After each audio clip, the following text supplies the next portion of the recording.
நடியெல்லாம் கிடைச்சி வச்சிருந்துச்சு. நாங்க இப்ப அங்க போஸ்ட்மார்ட்டம் பண்ண கொண்டு போகும்போதும் நாங்க பார்த்தோம், இன்னொரு ரத்தம் கூட ஒரு உடம்புல இருந்து நிக்கல, போயிட்டதா இருக்கு.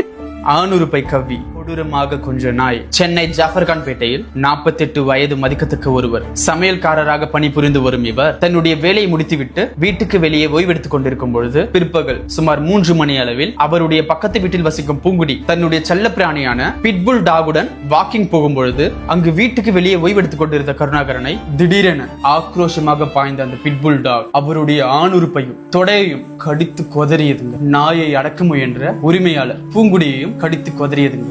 அதிக ரத்தம் வெளியேறினதுனால கருணாகரன் துடிதுடிச்சு இறந்து போயிட்டாருங்க. 2024 மட்டும் கிட்டத்தட்ட 14,000 பேர் இந்த நாய் கடியில பாதிக்கப்பட்டிருக்காங்க அப்படின்னு சொல்றாங்க. இந்த நாய் ஆர்வலர்களுக்கு நான் ஒண்ணு சொல்றேன், நீங்க இந்த கருணாகரன் வீட்டுல போய் கேட்டு பாருங்க, அவங்க என்ன பேசுறாங்க என்ன சொல்றாங்கன்னு உங்களுக்கு தெரியும். நம்ம வீட்டுல நடக்கிறப்பதாங்க அதோட வலியும் வேதனையும் தெரியும். தயவு செஞ்சு புரிஞ்சுப்பீங்கன்னு நம்புறேன்.